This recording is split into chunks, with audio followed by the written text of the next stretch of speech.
لقد كان لكم في رسول الله أسوة حسنة اعوذ باللہ من الشیطان الرجیم بسم اللہ الرحمن الرحیم اللہم صلی علی محمد وعلی آل محمد کما صلیت علی ابراہیم وعلی آل ابراہیم انکا حمید مجید اللہم بارک علی محمد وعلی آل محمد کما بارکت علی ابراہیم وعلی آل ابراہیم انکا حمید مجید اللہم رب اشرح لی صدری ویسر لی امری واحلل عقدۃ من لسانی یفقہوا قولی۔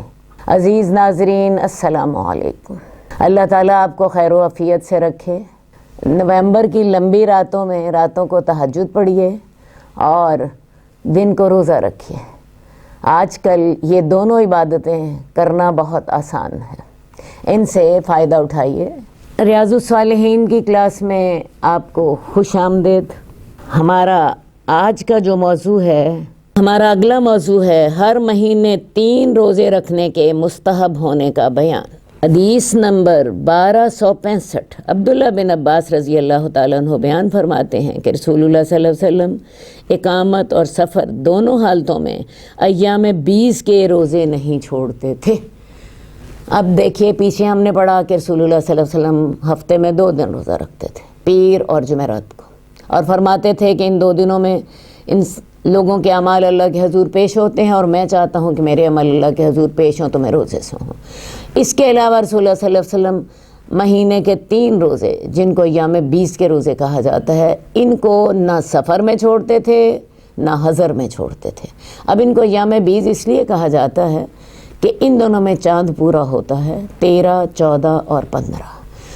13 کو بھی چاند تقریباً مکمل ہوتا ہے، 14 کو، 15 کو، اس کے بعد پھر چاند کی روشنی گھٹنی شروع ہو جاتی ہے، اس لیے ان کو ایام 20 کے روزے کہتے ہیں۔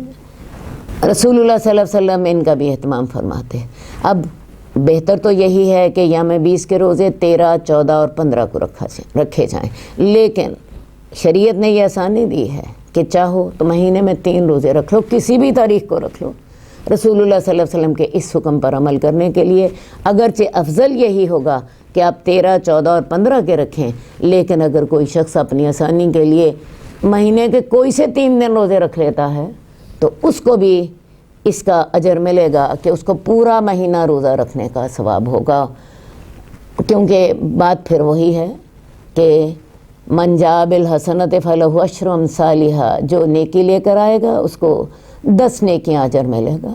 تو جب آپ نے 3 روزے رکھ لیے تو اس کا مطلب ہے آپ کو پورے مہینے کا یعنی 30 روزوں کا ثواب ملے، تو ان کا اہتمام کیجیے۔ اسی لیے میں نے آج کی کلاس کے شروع میں کہا تھا، آج کل دن ہیں روزے رکھنے کے، چھوٹے دن ہیں، موسم بھی بڑا اچھا ہے، نہ بھوک کا مسئلہ نہ پیاس کا، اور سب سے چھوٹے دن، تو ان سے ضرور فائدہ اٹھائیے۔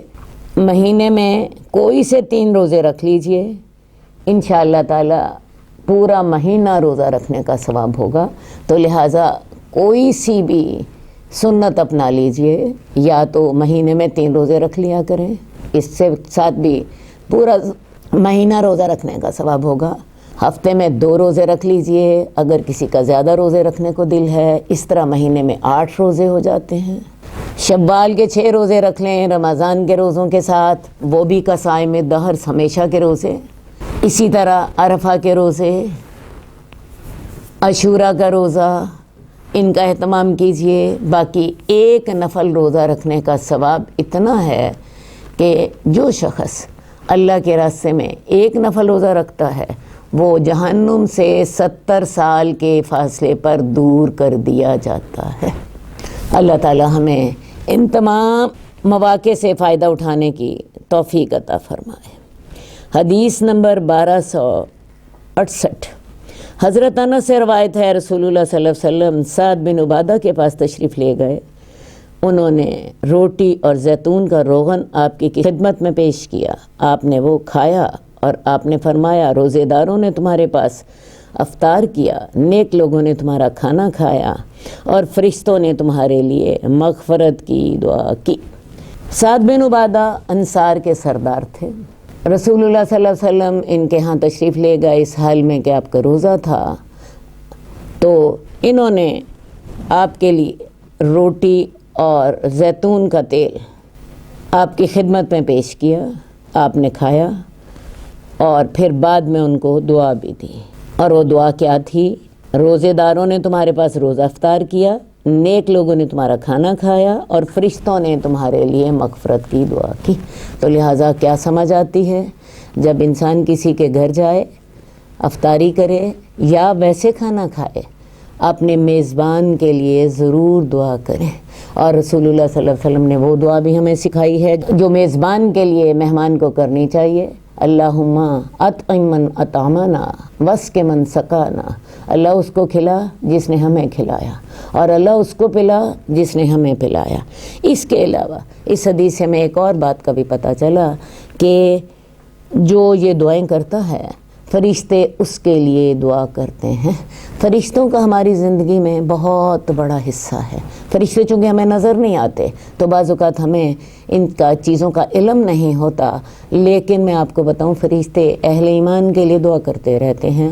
میں چند موقع آپ کو بتا دیتی ہوں جب فرشتے آپ کے لیے دعا کرتے ہیں، اور آپ ان دعاؤں کو حاصل کرنے کے لیے ان مواقع سے فائدہ اٹھائیے۔ مثال کے طور پہ آپ نماز پڑھ کے اپنی جگہ پر بیٹھے رہتے ہیں جس جگہ پہ آپ نے نماز پڑھی تھی، اور اللہ کا ذکر کرتے رہتے ہیں، نماز کے بعد کے اذکار کرتے ہیں، فرشتے تب تک آپ کے لیے دعا کرتے رہتے ہیں جب تک آپ اس جگہ سے نہیں ہلتے اور آپ کا وضو نہیں ٹوٹتا۔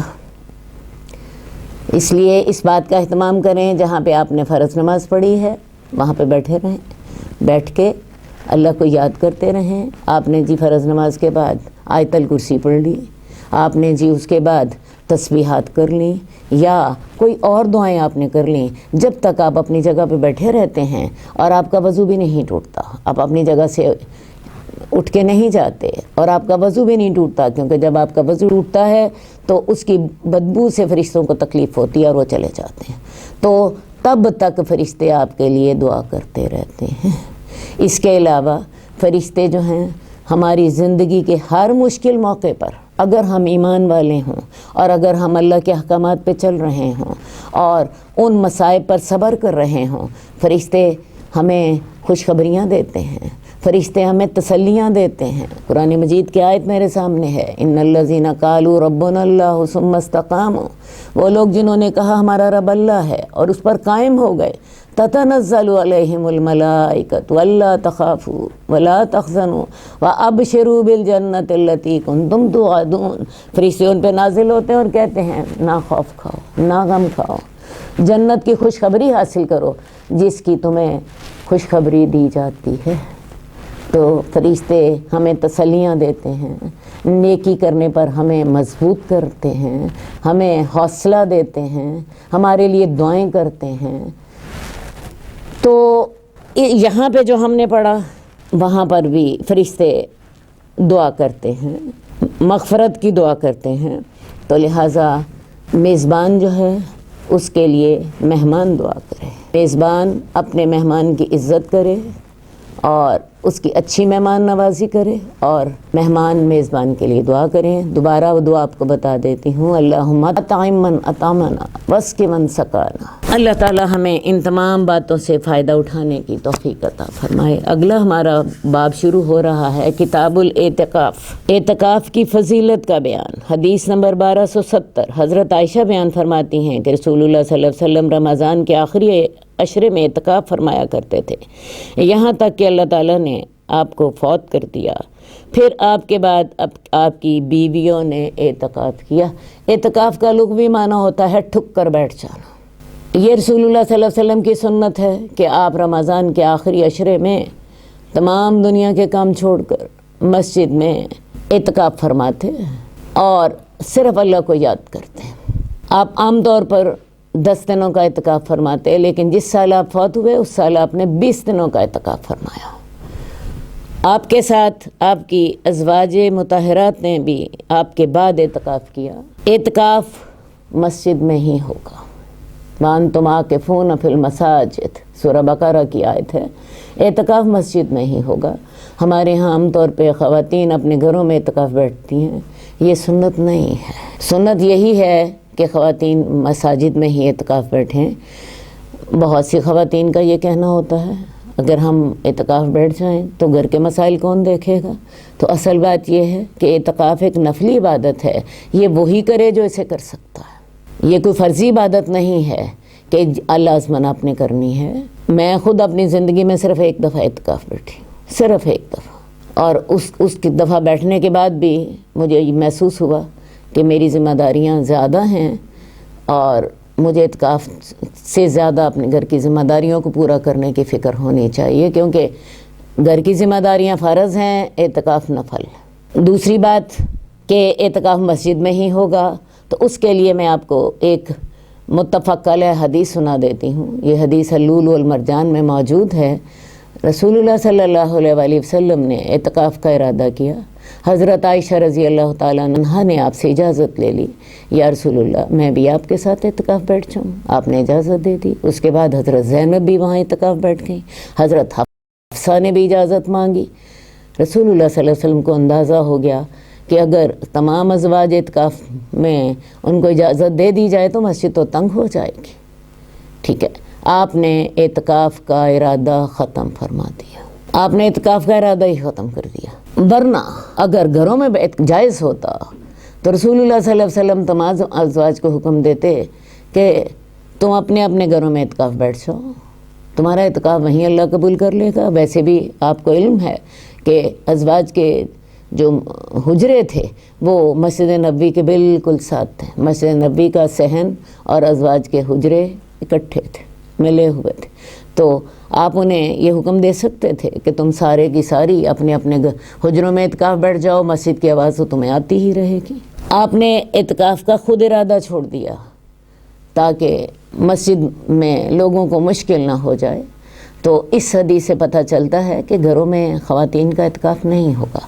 اب اگلی بات ایک اور ہے، بعض مساجد میں تو اس چیز کا اہتمام ہوتا ہے کہ عورتوں کے لیے علیحدہ باپردہ اور محفوظ جگہ موجود ہوتی ہے جہاں پہ وہ اعتکاف بیٹھ سکتی ہیں۔ اگر تو ایسی جگہ موجود ہے تو خواتین وہاں پہ اعتکاف بیٹھ جائیں، اور اگر ایسی جگہ موجود نہیں ہے جو محفوظ نہیں ہے یا بالکل علیحدہ نہیں ہے تو پھر اس سے بہتر ہے اعتکاف نہ بیٹھا جائے، کیونکہ اعتکاف کی جو شرائط ہیں خواتین کے لحاظ سے وہ بھی پوری ہونی چاہیے۔ ویسے بھی میں نے آپ کو بتایا اعتکاف فرضی عبادت نہیں ہے، اعتکاف نفلی عبادت ہے، اور عورت کی جو عزت کی حفاظت ہے وہ بھی فرض ہے، اور عورت کی جو گھریلو ذمہ داریاں ہیں وہ بھی فرض ہیں۔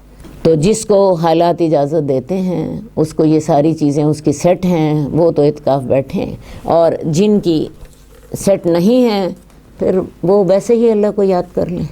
اس کے علاوہ کچھ باتیں اور اعتکاف کے بارے میں۔ اعتکاف بیٹھنے کا طریقہ یہ ہے کہ یا تو 20 تاریخ کا روزہ مسجد میں آ کر کھول لیا جائے تاکہ 21ویں رات آپ کو پوری مل جائے، یا پھر دوسرا طریقہ یہ ہے کہ 21 کی رات مسجد میں گزاری جائے اور 21 کی سحری کھانے کے بعد اپنی اعتکاف کی جگہ پر داخل ہو جایا جائے۔ یہ دونوں طریقے درست ہیں اور آپ سے ثابت ہیں۔ یا تو 20 تاریخ کا روزہ ہی مسجد میں کھول لیا جائے اپنی اعتکاف کی جگہ پر اور 21ویں رات مل جائے، یا پھر 21ویں رات مسجد میں گزاری جائے اور گزارنے کے بعد صبح سحری کھانے کے بعد اپنی اعتکاف کی جگہ پر داخل ہوا جائے، کیونکہ عین ممکن ہے کہ 21ویں رات ہی لیلۃ القدر ہو۔ اس کے علاوہ اعتکاف میں آپ بستر پہ سو سکتے ہیں، کپڑے بدل سکتے ہیں، نہا سکتے ہیں۔ پابندی صرف اتنی ہے کہ آپ نے اس وقت کو صرف تلاوت، عبادت، نوافل، دعائیں، استغفار میں ہی صرف کرنا ہے، دنیا کے کاموں میں نہیں لگانا۔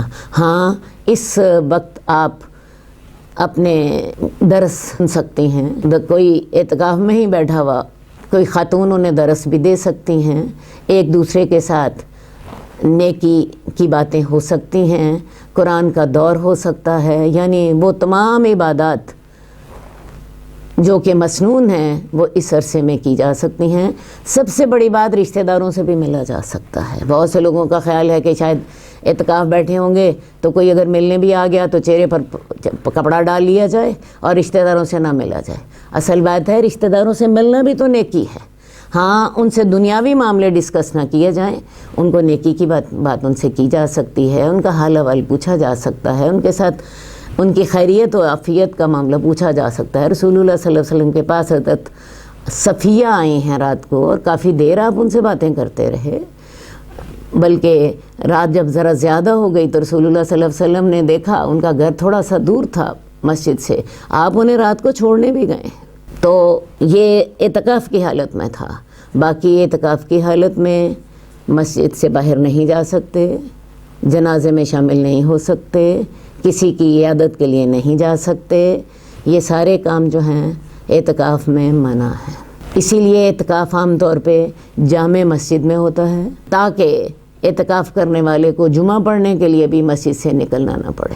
ایسی مسجد ہو جہاں پہ جمعہ بھی ہوتا ہو، رات کو قیام بھی ہوتا ہو، اور باجماعت نماز تو خیر ہر مسجد میں ہی ہوتی ہے۔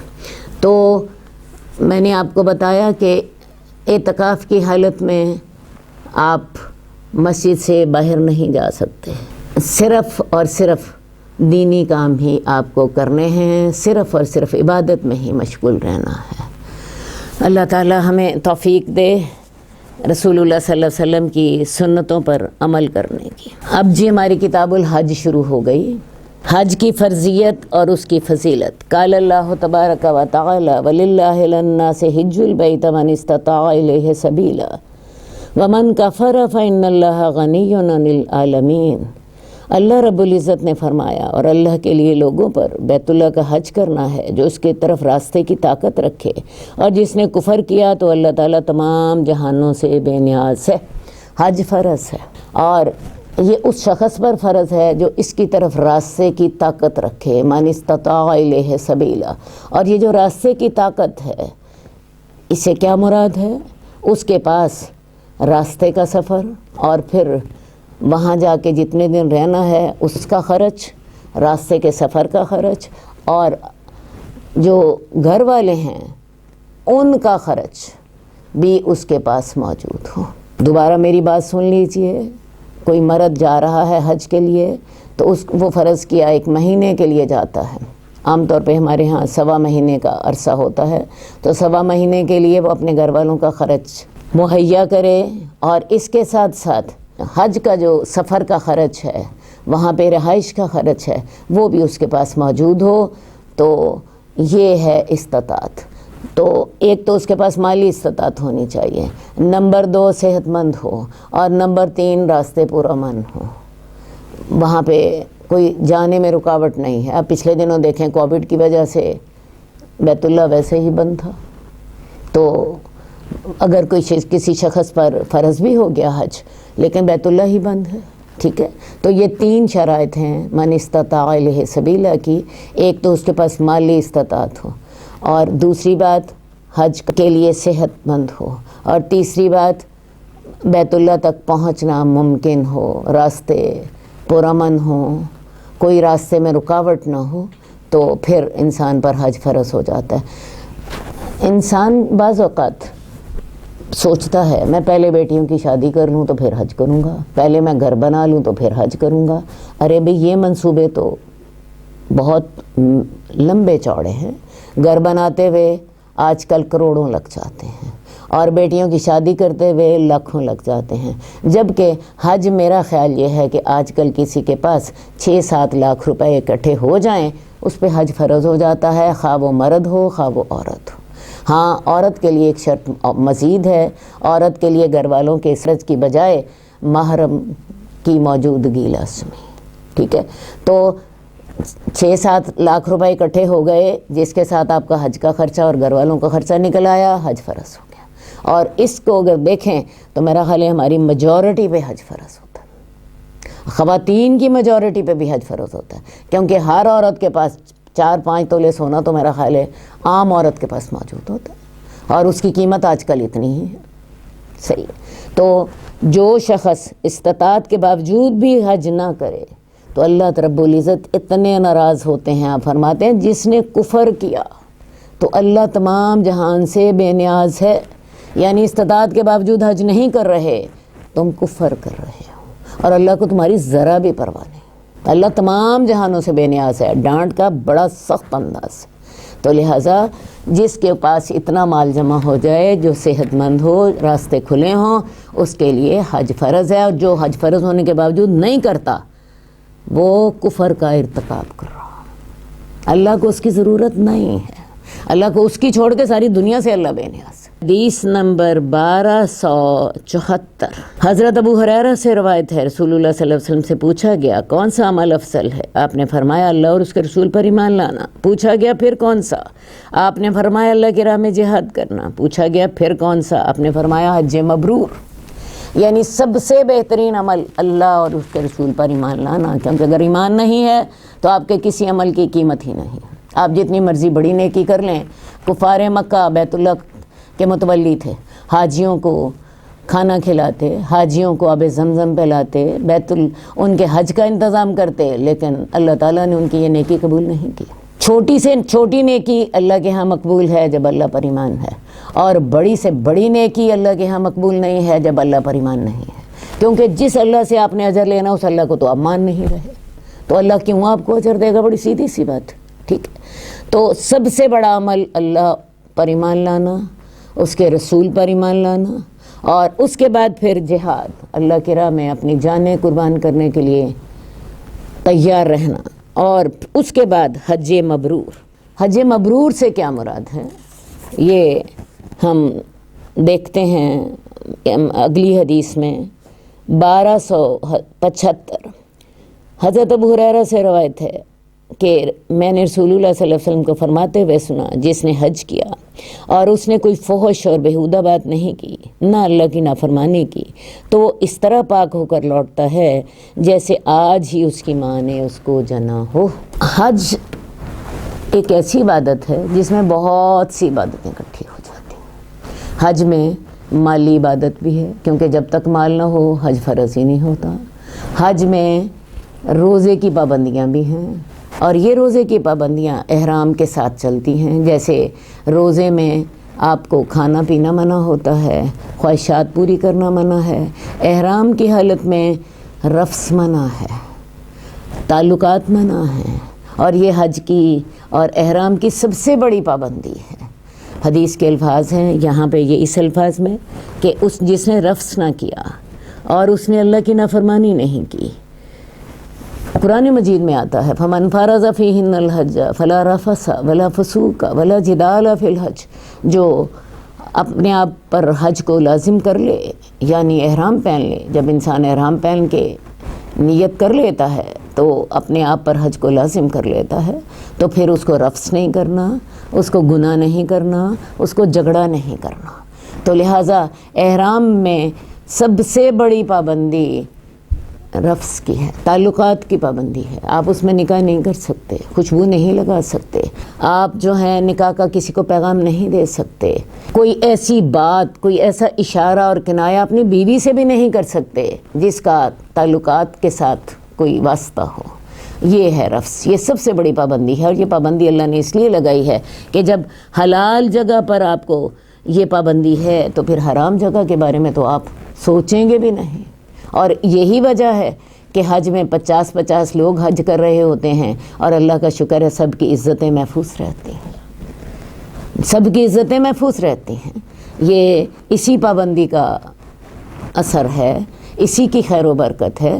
تو جو شخص احرام پہن لیتا ہے تو وہ اس کے اوپر پابندیاں لگ جاتی ہیں، اس میں روزے کی سی پابندیاں لگ جاتی ہیں. اس کے علاوہ حج میں کوئی گناہ نہیں کرنا، چھوٹے سے چھوٹے گناہ سے بچنا ہے.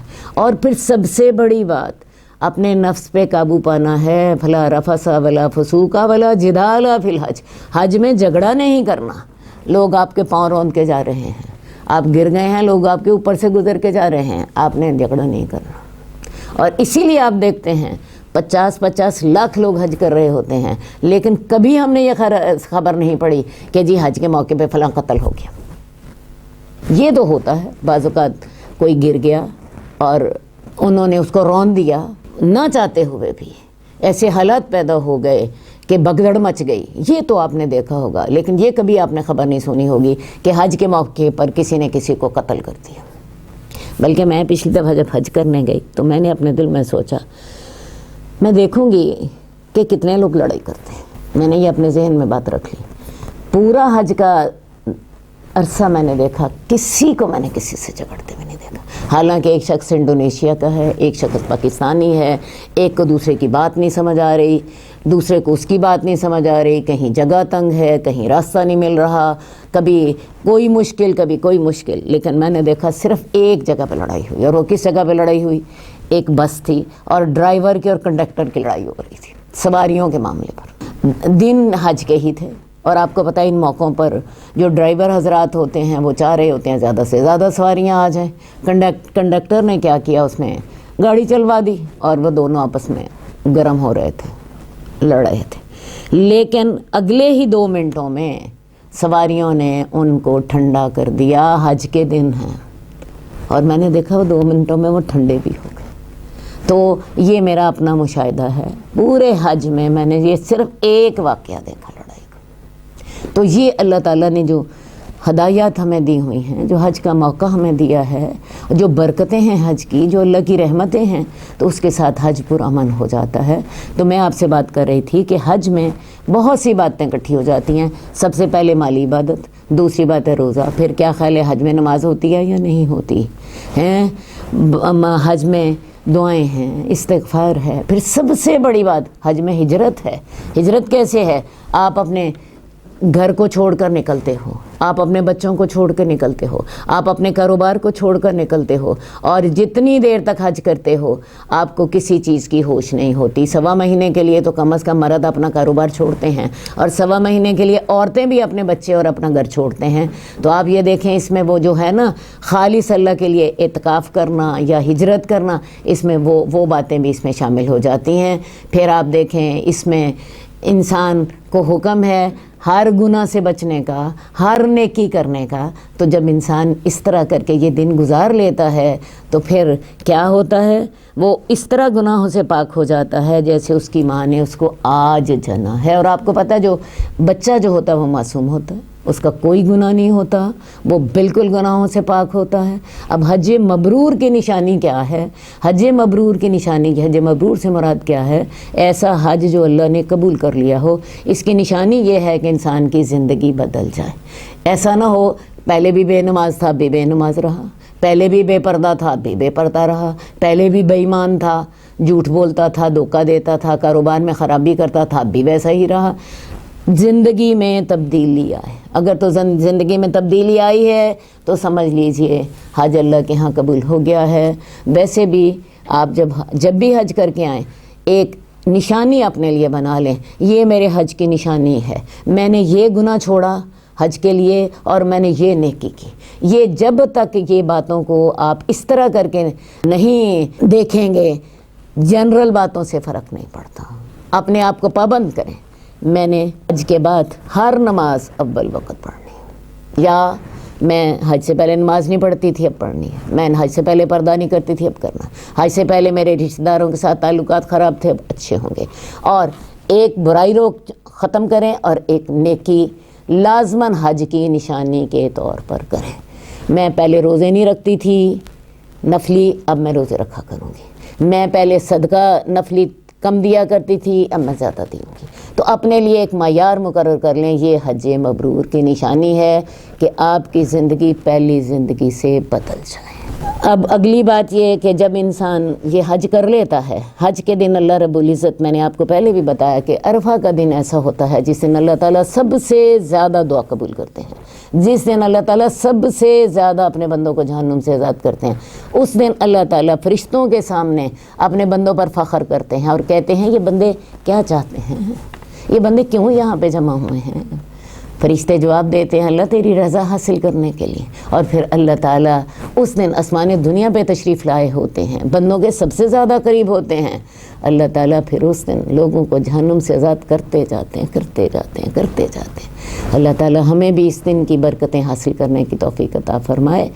اور اس دن کی برکتیں حاجی تو عرفات کے میدان میں وقوف عرفات کر کے حاصل کرتے ہیں، اور جو حج کے میدان میں نہیں ہیں وہ کم از کم روزہ رکھیں عرفہ کا، اور وہ اس دن استغفار کریں اور اللہ سے یہ دعا کریں کہ اللہ تعالیٰ آج تو حاجیوں کو عرفہ کے میدان میں معاف کر رہا ہے، ہمیں ان کے ساتھ شامل کر لے، ہماری بھی دعائیں قبول فرما لے۔ چلیے جی، اللہ تعالیٰ ہمیں بس اپنی رحمتوں سے ڈانپ لے۔ حدیث نمبر 1277 حضرت عائشہ سے روایت ہے، میں نے پوچھا اے اللہ کے رسول، ہم جہاد کو سب سے افضل عمل سمجھتے ہیں، ہم کیا جہاد نہ کریں؟ آپ نے فرمایا تمہارے لیے افضل جہاد حج مبرور ہے۔ اب اللہ تعالیٰ نے عورتوں اور مردوں کے لیے تقسیم کار مقرر کر دی ہے۔ اسلام میں سیاست کے امور، جہاں بانی کے امور، معاشرت، معاشیات اور تجارت کے امور، جہاد کے امور، ان تمام میں مردوں کو ذمہ دار رکھا ہے۔ عورتیں ان تمام ذمہ داریوں سے مستثنیٰ ہیں، ٹھیک ہے۔ عورتوں کے لیے اللہ تعالیٰ نے گھر کا محاذ رکھا ہے، گھر میں بچوں کی تربیت کرنی ہے، بچوں کے معاملات دیکھنے ہیں، گھر کا محاذ سنبھالنا ہے، نیک عورتیں اور مرد وجود میں لانے ہیں، یہ عورتوں کا محاذ ہے۔ بیرونی ذمہ داریاں سیاست کی، کاروبار کی، جہاد کی، یہ مردوں کے سپرد ہیں۔ اب عورتیں جو ہیں وہ اگر جہاد کرنا چاہتی ہیں تو اس کے لیے ایک صورت تو یہ ہے کہ عورتیں اپنے محرم رشتہ داروں کے ساتھ مرہم پٹی کر سکتی ہیں، انہیں کھانا بنا کے دے سکتی ہیں، جیسے ہم دیکھتے ہیں حضرت فاطمہ غزوہ احد میں رسول اللہ صلی اللہ علیہ وسلم کی مرہم پٹی کر رہی ہیں۔ ہم دیکھتی ہیں کہ حضرت عائشہ اور ام سلیم پانی بھر بھر کے لا رہی ہیں اور وہ زخمی مجاہدین کو پلا رہی ہیں۔ تو اس طرح کے کام تو کیے جا سکتے ہیں، لیکن ایک باقاعدہ عورتوں کو ٹریننگ دینا اور باقاعدہ ان کو جہاد میں شامل کرنا، یہ شریعت کا منشا نہیں ہے، یہ شریعت کا منشا نہیں ہے۔ ان کو محاذ جنگ پر بھیجنا، اس کی اسلامی تعلیمات میں گنجائش نہیں ہے۔ ویسے بھی جو ابتدائی جنگیں ہیں ان میں ہمیں یہ شمولیت صحابیات کی نظر آتی ہے، جیسے میں نے آپ کو بتایا غزوہ احد میں حضرت فاطمہ نے رسول اللہ صلی اللہ علیہ وسلم کی مرہم پٹی کی، غزوہ حنین میں ام سلیم نے خنجر ہاتھ میں پکڑا ہوا تھا اور جہاد میں شامل تھیں، حضرت ام عمارہ نے رسول اللہ صلی اللہ علیہ وسلم کی حفاظت کی ہے غزوہ احد میں، لیکن بعد میں رسول اللہ صلی اللہ علیہ وسلم نے عورتوں کو جہاد میں جانے سے منع فرما دیا تھا۔ یہ تو ہوئی ایک بات۔ دوسری بات یہ ہے کہ حضرت عائشہ نے پوچھا کہ یا رسول اللہ پھر ہم کیسے جہاد کریں؟ تو آپ نے فرمایا تمہارا جہاد حج مبرور ہے، یعنی عورتوں کو اللہ تعالیٰ نے آسانی دی ہے، عورتیں حج کر لیں اور حج کی تمام شرائط کو پورا کریں، اس میں ہر گناہ سے بچیں، ہر نیکی کی کوشش کریں، زندگی ان کی بدل جائے، ان کا یہی حج ہے۔ یہ ہیں اللہ کی مہربانیاں۔ خواتین کو بڑی شکایت ہوتی ہے کہ جی ہمیں مردوں کے مساوی حقوق نہیں ملتے، تو بھی اللہ تعالیٰ نے مردوں کے مساوی آپ پہ ذمہ داریاں بھی نہیں ڈالی۔ آپ مرد لڑیں جا کے میدان جنگ میں اور اپنی جان قربان کریں، دشمن کے سامنے اپنا سینہ جو ہے وہ پیش کریں، عورتیں حج مبرور کر لیں، ان کا یہی جہاد ہو۔ ویسے عورتیں اگر سوچیں نا، مردوں کو اللہ تعالیٰ نے سخت ذمہ داریاں دی ہیں، روزانہ 5 وقت باجماعت نماز پڑھنا ہی اتنی بڑی ذمہ داری ہے کہ میں دعوے سے کہتی ہوں کہ کوئی عورت یہ ذمہ داری ادا نہیں کر سکتی۔ 5 وقت باجماعت نماز پڑھنا مسجد میں جا کے، کوئی عورت یہ 5 وقت ایک دن تو شاید کر لے، 2 دن کر لے، مسلسل نہیں کر سکتی، اور اللہ تعالیٰ نے مردوں سے اس کا حساب لینا ہے۔ اس کے علاوہ حکمرانی کے امور ہیں، تجارت کے امور ہیں، جہاد کے امور ہیں، معاشرے کی بہتری کے امور ہیں، یہ تمام ذمہ داری اللہ نے مرد پہ ڈالی ہیں۔ تو اللہ تعالیٰ نے عورتوں کو تو بڑا سستا چھوڑ دیا ہے، بڑا سوکھا چھوڑ دیا ہے کہ بھئی تم کر لو، حج مبرور کر لو، تمہارا جہاد حج مبرور۔ حدیث نمبر 1278 حضرت عائشہ سے روایت ہے، رسول اللہ صلی اللہ علیہ وسلم نے فرمایا کوئی دن ایسا نہیں ہے جس میں اللہ تعالیٰ عرفے کے دن سے زیادہ اپنے بندے کو جہنم کی آگ سے آزاد کرتا ہو۔ یہ اس بات کا میں حوالہ آپ کو پہلے بھی دے چکی ہوں۔ عرفہ کا دن ہے 9 ذی الحج کا، جس دن حاجی عرفات گئے ہوتے ہیں۔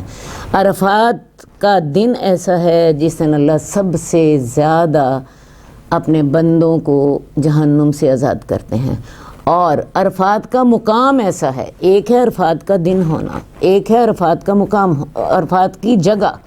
تو عرفات کی جگہ ایسی ہے جہاں اللہ تعالیٰ سب سے زیادہ لوگوں کو معاف کرتے ہیں۔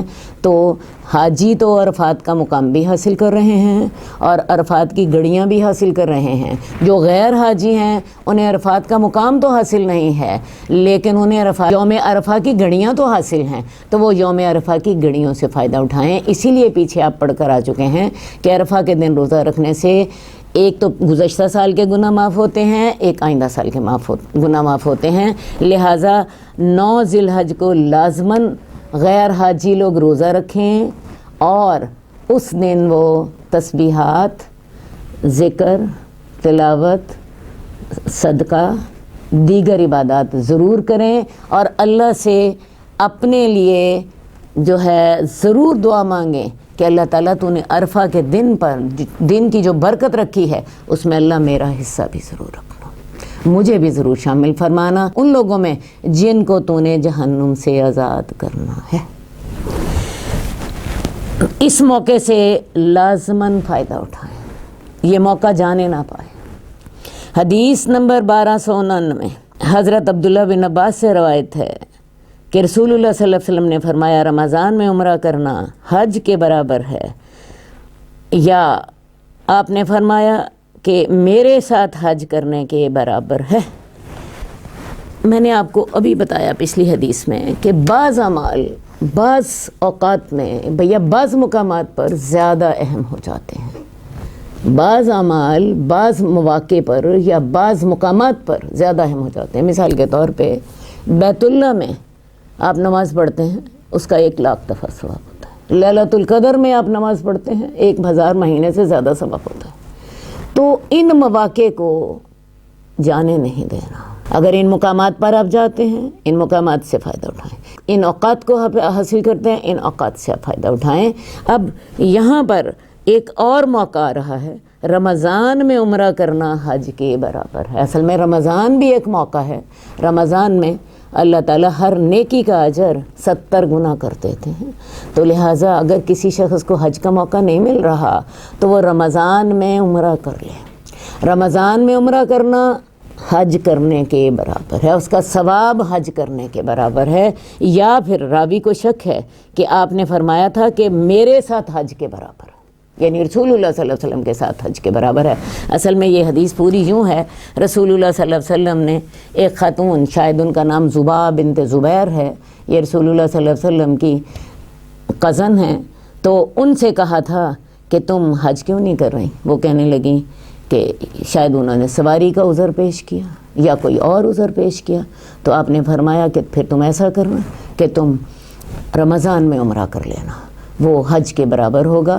اور راوی کو شک ہے کہ آپ نے فرمایا تھا کہ وہ میرے ساتھ حج کے برابر ہوگا، کیونکہ رسول اللہ صلی اللہ علیہ وسلم اس وقت حجۃ الوداع میں جا رہے تھے اور آپ نے تمام صحابہ اور صحابیات کو دعوت دی تھی کہ وہ آپ کے ساتھ چلیں، ٹھیک ہے جی۔ تو اس وقت آپ نے یہ الفاظ فرمائے تھے۔ تو لہٰذا رمضان کا موقع بھی ایسا ہے جس میں آپ کا اجر کئی گنا بڑھ جاتا ہے، تو لہٰذا رمضان میں عمرہ کریں، یہ انشاءاللہ تعالی حج کے برابر ہوگا یا رسول اللہ صلی اللہ علیہ وسلم کے ساتھ حج کے برابر ہوگا۔ ایک بات لیکن میں آپ کو واضح کر دوں، اس کا مطلب یہ قطعاً نہیں ہے کہ رمضان میں آپ نے عمرہ کیا تو آپ کا حج ادا ہو گیا، اجر اتنا ملے گا لیکن حج کی فرضیت باقی رہے گی۔ یہ بالکل ویسی ہی بات ہے جیسے لیلۃ القدر میں 1000 مہینے سے زیادہ عبادت کا ثواب ہے، تو کیا آپ کی نمازیں اب آپ کی فرض معاف ہو گئیں؟ نہیں بھائی، اجر آپ کو اتنا زیادہ مل جائے گا لیکن آپ کے فرائض باقی رہیں گے۔ اسی طرح کسی شخص نے رمضان میں عمرہ کیا، اس کو اجر تو ملے گا حج جتنا، یا رسول اللہ صلی اللہ علیہ وسلم کے ساتھ حج جتنا، لیکن اس کی حج کی فرضیت باقی رہے گی۔ حدیث نمبر 1280 حضرت عبداللہ بن عباس سے روایت ہے کہ ایک عورت نے پوچھا، یا رسول اللہ، اللہ نے اپنے بندوں پر جو حج فرض کیا ہے وہ میرے بوڑھے باپ پر اس وقت لازم ہوا ہے جبکہ وہ بڑھاپے کی وجہ سے سواری پر نہیں ٹھہر سکتے، کیا میں ان کی طرف سے حج کر سکتی ہوں؟ آپ نے فرمایا ہاں۔ اب حج فتح مکہ کے بعد فرض ہوا۔ ابتدا میں تو کفار مسلمانوں کو حج کرنے ہی نہ دیتے۔ رسول اللہ صلی اللہ علیہ وآلہ وسلم صلح حدیبیہ والے سال 6 ہجری میں عمرہ کرنے گئے اور کفار نے عمرہ نہیں کرنے دیا، اور مسلمان مجبور ہو گئے کہ وہ اگلے سال عمرہ کریں، اور پھر رسول اللہ صلی اللہ علیہ وسلم نے ذیقعد 7 ہجری میں عمرے کی قضا دی، تو اس لیے حج فرض ہی نہیں ہوا تھا۔ حج جا کے فرض ہوا ہے جب مکہ فتح ہو گیا، اور 9 ہجری میں مسلمانوں نے پہلی دفعہ حج کیا۔ تو لہٰذا یہ جو حدیث میں ذکر ہے کہ ایک خاتون نے رسول اللہ صلی اللہ علیہ وسلم نے پوچھا کہ اللہ تعالیٰ نے اپنے بندوں پر جو حج فرض کیا ہے وہ میرے بوڑھے باپ پر اس وقت لازم ہوا جب وہ سواری پر ٹھہر نہیں سکتے، وہ اتنے بوڑھے ہیں، اب حکم آیا ہے حج کی فرضیت کا، اور وہ اتنے بوڑھے ہیں کہ وہ حج سواری پر بیٹھ ہی نہیں سکتے، تو کیا میں ان کی طرف سے حج کر سکتی ہوں؟ تو آپ نے فرمایا ہاں۔ تو لہٰذا اگر کوئی ایسی صورت ہو تو کوئی اور شخص کسی بوڑھے یا بیمار کی طرف سے حج بدل کر سکتا ہے، لیکن حج بدل کرنے کے لیے ایک بات لازمی ہے کہ جس شخص نے حج بدل کرنا ہو کسی کی طرف سے، اس نے اپنا پہلا فرض حج خود کیا ہو، اس نے اپنا فرض حج کیا ہو، تو تب وہ کسی تک کی طرف سے حج بدل کر سکتا ہے۔ تو ان باتوں کا خیال رکھا جائے۔ اسی طرح بعض اوقات ہوتا یہ ہے کہ والدین ان پہ حج فرض ہوتا ہے اپنی بے پرواہی کی وجہ سے یا لا علمی کی وجہ سے، وہ حج نہیں کر پاتے، تو لیکن ان پر حج فرض تھا۔ اولاد کو چاہیے کہ ان کی وفات کے بعد ان کی طرف سے حج کرے، کیونکہ جو فرض ہوتا ہے وہ قرض ہوتا ہے، اور قرض کی ادائیگی لازمی ہوتی ہے۔ تو لہٰذا اگر ان کی زندگی میں ایسا ہو یا ان کی وفات کے بعد ایسا ہو تو اولاد کو چاہیے کہ وہ والدین کی طرف سے حج کریں، لیکن میں نے آپ کو بتایا کہ حج بدل وہ شخص کرے گا جس نے اپنا فرض حج پہلے کیا ہوا ہو، ٹھیک ہے۔ بعض اوقات ہمارے ہاں کیا ہوتا ہے، اولاد جب کمانے لگتی ہے تو وہ سوچتی ہے کہ جی میں پہلے اپنے والدین کو حج کرا لوں تو میں پھر اپنا فرض حج کروں گا۔ میں یہ بات واضح کرنا چاہتی ہوں کہ جس شخص پر حج فرض ہوا ہے اس کو چاہیے وہ پہلے خود حج کرے۔ مثال کے طور پہ اب ایک بیٹا ہے، اس کی جی کمائی اتنی ہو گئی ہے، 8-10 لاکھ اس کے پاس اکٹھے ہو گئے ہیں، تو وہ سوچتا ہے کہ میں پہلے اپنے والدین کو حج کرا لوں۔ یہ بڑی نیکی کی بات ہے، والدین کے ساتھ خیر خواہی ہے، ہمدردی ہے، لیکن یہ بھی سوچ لینا چاہیے کہ اگر وہ اپنا حج فرض ہونے کے بعد حج نہ ادا کر سکا اور وہ اللہ کے پاس چلا گیا، کیونکہ موت کا تو کوئی وقت مقرر نہیں ہے، تو اس نے اپنا فرض حج نہیں کیا ہوگا۔ اس لیے ان ساری باتوں کو اپنے سامنے رکھیں۔ والدین جو تھے ان کے پاس تو اتنا پیسہ نہیں تھا کہ وہ حج کر سکتے، ان پر حج فرض ہی نہیں ہوا، آپ پر حج فرض ہوا ہے۔ یا تو پھر ایسا کریں، خود بھی کریں، والدین کو بھی کرائیں۔ یہ دونوں چیزیں ضرور سامنے رکھیں، کیونکہ اگر حج فرض ہونے کے بعد آپ حج نہ کر سکے آپ گناہگار ہوں گے۔ حدیث نمبر 1283، حضرت عبداللہ بن عباس سے روایت ہے کہ رسول اللہ صلی اللہ علیہ وسلم روحا کے مقام پر ایک قافلے کو ملے۔ آپ نے پوچھا تم کون لوگ ہو؟ انہوں نے بتایا ہم مسلمان ہیں۔ انہوں نے پوچھا آپ کون ہیں؟ رسول اللہ صلی اللہ علیہ وسلم نے فرمایا میں اللہ کا رسول ہوں۔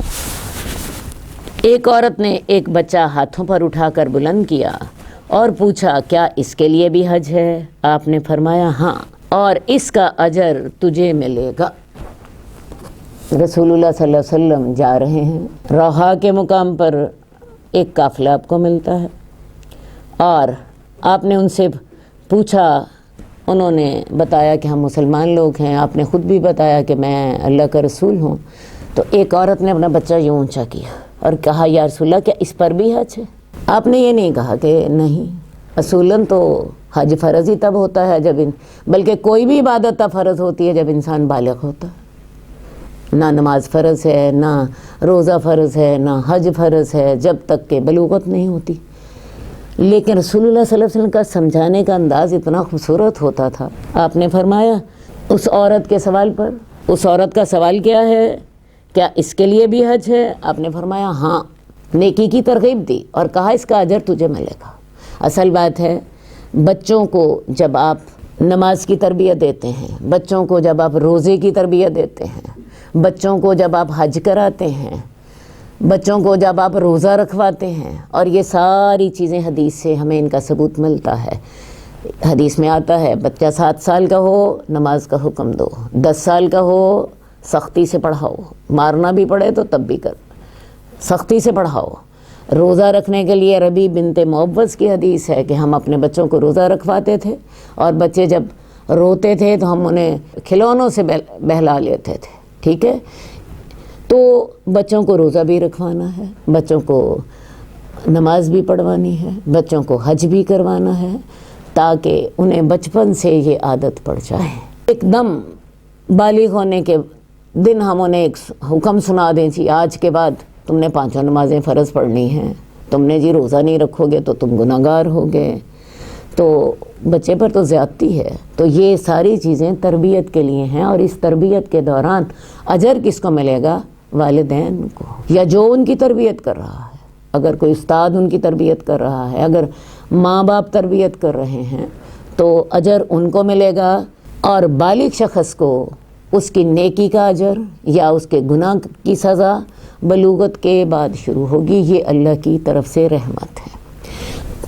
تو آپ نے اس خاتون کو کہا کہ اس کو بھی حج کراؤ، ترغیب دی، اور اس کا اجر ماں کو ملے گا یا باپ کو ملے گا جو اس سفر کا اہتمام کر رہا ہے۔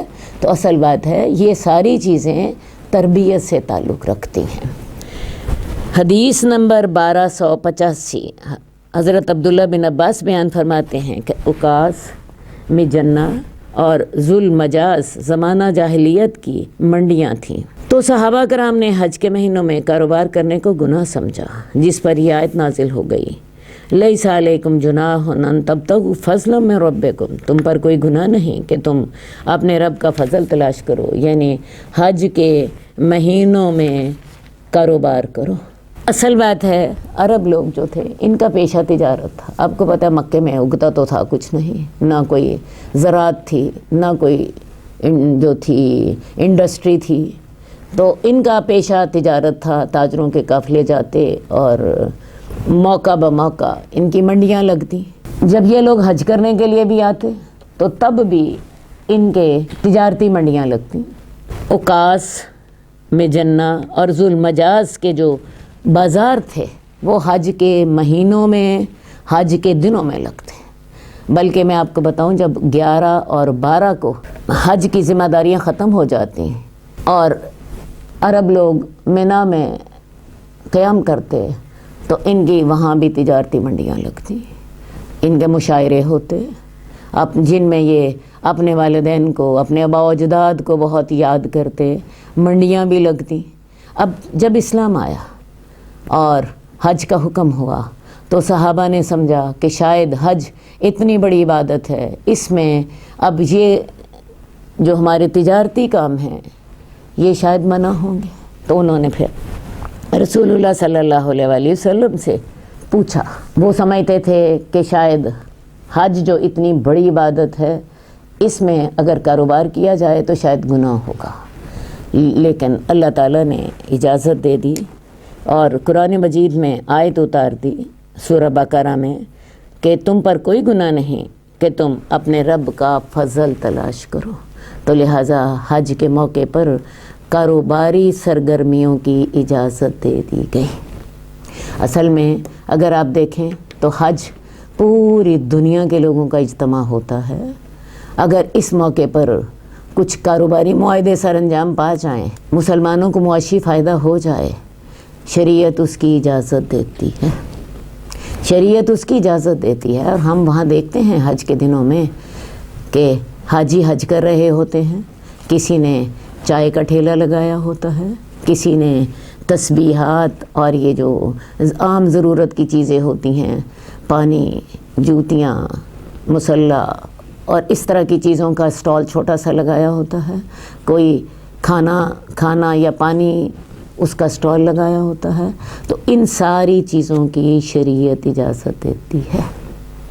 اس کے ساتھ ایک تو حاجیوں کی ضرورتیں پوری ہو جاتی ہیں، دوسری بات ہے بہت سے لوگوں کو معاشی فائدہ بھی ہو جاتا ہے۔ باقی اتنی بات میں آپ کو ضرور کہوں گی کہ یہ دن عبادت کے ہیں اور بہترین سال کے بہترین دن ہیں جن کا اصل مقصود اللہ کی عبادت ہے، تو لہٰذا ان چیزوں کی اجازت ہے، استحباب نہیں ہے۔ اصل تو یہ دن عبادت کے ہیں، لیکن اگر ان میں کوئی کاروبار کر لیتا ہے جواز موجود ہے، ان موقعوں سے فائدہ اٹھایا جا سکتا ہے۔ باقی اگر ان مواقع کو نیکی کے کاموں کے لیے اور زیادہ سے زیادہ عبادت کرنے کے لیے استعمال کیا جائے تو افضل یہی ہوگا کہ ان دنوں میں زیادہ سے زیادہ ذکر و عبادت اور توبہ استغفار میں اپنا وقت صرف کیا جائے۔ اللہم صلی علی محمد وعلی آل محمد کما صلیت علی ابراہیم وعلی آل ابراہیم انک حمید مجید۔